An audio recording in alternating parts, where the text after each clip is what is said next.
होमनाबाद तालुका के घोड़वाड़ी विलेज में बड़े अच्छे पैमाने पर इफ्तार पार्टी के घोड़वाड़ी में हमारे ग्राम पंचायत के अध्यक्ष और सभी युवक लोग मिलकर आज इफ्तार का इन्होंने मेरे को आने के लिए बोले थे। यहाँ पर ठहरकर बोल रहा हूँ मैं, इस्माइल खत्री का दरगाह के इसमें जगह के ऊपर 40,000 वोट के ऊपर मैं जीत हासिल। हमारे हाथ के साथ मजबूत होगा, आप हमारे हाथ को मजबूत करेंगे, राजशेखर भाई को मजबूत करेंगे तो तब। होमनाबाद तालुका के घोड़वाड़ी विलेज में बड़े अच्छे पैमाने पर इफ्तार पार्टी के साथ ही साथ खाने का भी इंतजाम घोड़वाड़ी के अब्दुल रहीम साहब, इरफान, सैफ, इब्राहिम, अली पाशा ने मिलकर किए। उसी के साथ ही साथ देखने में आया कि होमनाबाद से कांग्रेस पार्टी के एमएलए कैंडिडेट राजशेखर पाटिल साहब, एमएलसी डॉक्टर चंद्रशेखर पाटिल साहब, अब्दुल रहमान गोरे साहब के साथ ही साथ और कई लीडर, सोशल वर्कर के साथ ही साथ घोड़वाड़ी के कई लोग रहे इस इफ्तार पार्टी में शामिल। तो आइए हम आपको बताएंगे कि इसी इफ्तार पार्टी में शामिल होकर राजशेखर पाटिल साहब ने और क्या क्या कहे। बोलिए सब। आज इफ्तार पार्टी में नजर आ रहे। देखिए, घोड़वाड़ी में हमारे ग्राम पंचायत के अध्यक्ष और सभी युवक लोग मिलकर आज इफ्तार का इन्होंने मेरे को आने के लिए बोले थे। मैं भी आज बहुत सारे प्रोग्राम थे, उन लोग बोलने के बाद मैं पूरे प्रोग्राम ये कर मैं यहाँ पर मौजूद हो गया। तो इसलिए आज मुझे बहुत अच्छा लगा जो यहाँ पर इस्माइल खत्री का दरगाह है, यहाँ पर बैठकर उन्होंने जो नियोजन किए, मेरे तरफ से इस क्षेत्र के एमएलए होते हुए मैं अध्यक्ष महोदय को, उनके बेटे को, उनके बेटे के साथ सभी मित्र मंडली को मैं अभिनंदन देता हूँ, शुक्रिया अदा मैं देना चाहता हूँ। और उसके साथ अभी हमारे एआईसीसी के ऑब्जर्वर मैडम भी आए। आपको मालूम है कुछ ही दिनों में चुनाव है, 10 मई को कर्नाटक का विधानसभा चुनाव है और उसके साथ 17 तारीख को मैं नॉमिनेशन डाल रहा हूँ। और सभी लोग, बहुत सारे लोग और नॉमिनेशन के दिन लोग आएंगे, कार्यकर्ता लोग आएंगे, हमारे पक्ष के मुखंड लोग आएंगे, सभी लोग मिलकर जो उस दिन जनता दल वाले भी उस दिन ही डाल रहे होकर, अभी मुझे मालूम हो गया डाले तो पाप उनका टाइमिंग अलग है, हमारा टाइमिंग अलग है। उनको 10 बजे से 12 बजे तक टाइमिंग दिए इलेक्शन कमिश्नर वाले, और हमारे को 11 बजे से 2 बजे तक टाइमिंग हमारे को दी। उनका होने के बाद हम चालू करेंगे, सब मिलकर उनको नॉमिनेशन डालेंगे, हमारा हम नॉमिनेशन डालेंगे। और मेरे को ऐसा लगता ये नॉमिनेशन में बहुत सारे लोग हमारे कांग्रेस पार्टी के सभी लोग आएंगे, उनका स्वेच्छा से। ये तो आपको मालूम है अभी नीति संहिता है, हम किसी को गाड़ी नहीं भेज सकते, कुछ नहीं। उनका उन लोग बहुत सारे लोग आने के लिए मन कर रहे हैं और बहुत लोग आएंगे, मेरे को विश्वास है। हर कार्यक्रम में जो आपको मालूम है, जो महिला दिनाचरण करे 25 से 30,000 महिला लोग वहाँ पर भागी होंगे, अभिषेक का बर्थडे और दोनों मिलकर।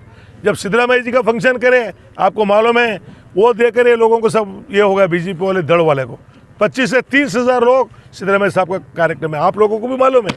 ये सब देखते हुए अभी देखेंगे आने वाले चुनाव 10 मई को होएगा और 13 मई को आप सोचिए, यहाँ पर ठहरकर बोल रहा हूँ मैं, इस्माइल खत्री का दरगाह के इसमें जगह के ऊपर 40,000 वोट के ऊपर मैं जीत हासिल।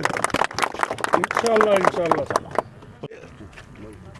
मीरा चौधरी पाटिल साहब और नसीम पटेल ये है कि इन्हों है, आप थोड़ा आप लोकल वाले हैं क्या जी अध्यक्ष महोदय?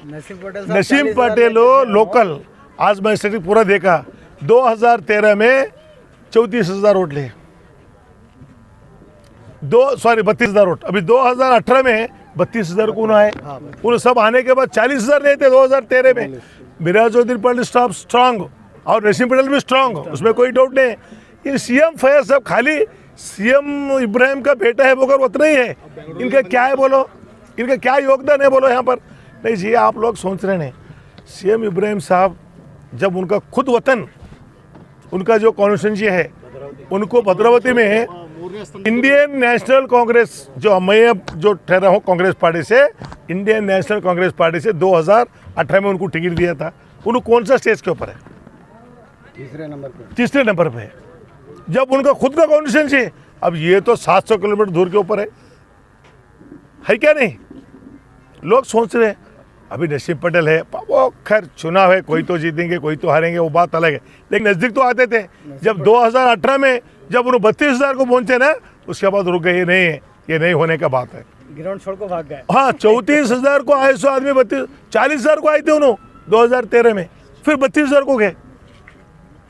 आप देखिए पूरा, मेरे को आपको दे तो मेरे पास है कार में स्टेटिक्स पूरा, इसलिए सीएम फैज साहब के बारे में हम बात करना जरूरी नहीं समझता मैं, क्यों बोल तो, और ये दोनों एक ही है, दल और बीजेपी। आपको बोलना चाहता हूँ मैं, आप देखिए, आप इतने उनके इंटरव्यू करे, एक इंटरव्यू में तो उन्होंने बताया क्या बीजेपी के बारे में, कुछ तो बात किया है क्या, कैंडिडेट के बारे में होने दो, अगर कुछ तो बीजेपी ऐसा करे। कर्नाटक में सरकार के बारे में कितने लोग बोल रहे हैं, खुद हमारे कुमार स्वामी साहब बोल रहे हैं, और उन्होंने बोले मंत्री, मैं बोला मैं जब कुमार स्वामी का कैबिनेट में मंत्री था, तुम्हारे को मालूम नहीं होता, कुमार स्वामी को पूछो, बोला मैं कैसा किया बोलकर, सीएम साहब को पूछो, क्या वो तो कुमार स्वामी के साथ मैं मंत्री था, कुमार स्वामी साहब सीएम थे, उनको पूछे उनके साथ मैं कैसा काम किया, क्या जी गोरे में, वो उनको मालूम हो जाएगा। तो इसलिए उनके बारे में क्या बात करें तो मेरे को ये नहीं लगता। ये आने वाले दिनों में आपको मालूम होता, जिस दिन हम नॉमिनेशन भरेंगे लोगों का देखे हो, उसके बाद 13 तारीख को जो हमनाबाद में रहेगा जो मालूम, और उसके बाद उन्होंने गए तो फिर 5 साल तक उन्होंने हमारे वकील साहब बोल रहे थे ना, फिर क्या बेंगलुरु जाते, शिवमोगा जाते, क्या दुबई जाते, मुझे पता नहीं, फिर वो सब कर आएंगे। हाँ, अवाम की गुजारिश वरहमतुल्लाहि व बरकातहू, आदाब। जैसे कि आप सबको पता है, आपके अपने राजशेखर पाटिल जी यहाँ से फिर अब चुनाव के लिए खड़े हुए हैं। ये यहाँ आपके अपने हैं, ध्यान रखिए, जात पे ना पात पे, वोट पड़ेगा हाथ पे। अब बाहर से जो लोग आए हैं वो यहाँ कितना ध्यान देंगे, यहाँ कितना काम करेंगे, वो लोग ऑलरेडी जो है अलायंस में थे पीछे बीजेपी के साथ। तो कांग्रेस पार्टी एक सेक्युलर पार्टी है, हिंदू मुस्लिम सिख ईसाई दलितों की पार्टी है, आम जनता की, गरीबों की, किसानों की पार्टी है। और कांग्रेस का जो वादा है वो पक्का और सच्चा वादा है। अब की बार जो कांग्रेस पार्टी ने गारंटी कार्ड इशू किया है वो खाली हवा में या जुमलेबाजी में नहीं है, जैसे नरेंद्र मोदी जी बोलते आए हैं। हमारा वादा पक्का वादा है, क्योंकि उस पर DK शिव कुमार जी का और सिद्धिरमैया जी का भी सिग्नेचर है। और हाल ही में जो 4% रिजर्वेशन से हमको महरूम किया गया है, कांग्रेस पार्टी आते ही वो फिर रिवाइज हो जाएगा। उससे क्या नुकसानात हैं देखिए, एक ऑटो रिक्शा जो चलाता है उसका बच्चा डॉक्टर या इंजीनियर नहीं बन सकता है। अगर ये रिजर्वेशन होता, जैसे राजशेखर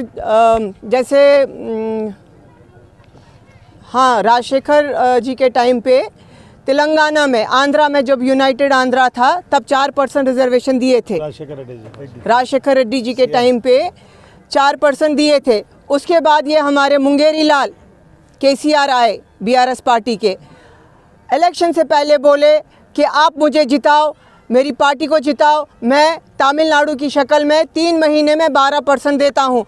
12% तो दूर की बात है, कांग्रेस पार्टी जो 4% दी थी वो भी छीन ली।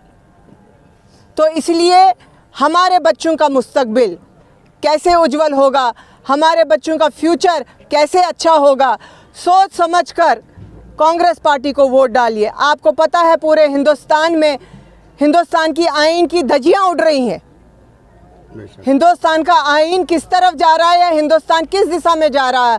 हिंदुस्तान में जो नफरत भरी सोच फैलाई जा रही है हिंदू मुस्लिम की, जिसके लिए राहुल गांधी जी निकले कन्याकुमारी से लेकर कश्मीर तक जोड़ने को, 4000 किलोमीटर नफरत के बाजार में मोहब्बत की दुकान खोलने निकले। दुकान तो खुली, पूरा चैम्बर खुल गया, और वही देख के जो है बीजेपी वाले बौखला गए। तो इसलिए आने वाले वक्त में हम खुली फिजा में सांस लेना, वो कैसे होगा जब हम कांग्रेस को वोट देंगे। आपका हाथ हमारे हाथ के साथ मजबूत होगा, आप हमारे हाथ को मजबूत करेंगे, राजशेखर भाई को मजबूत करेंगे, तो तभी जो है उज्जवल कर्नाटक होगा, उज्जवल हुमनाबाद होगा।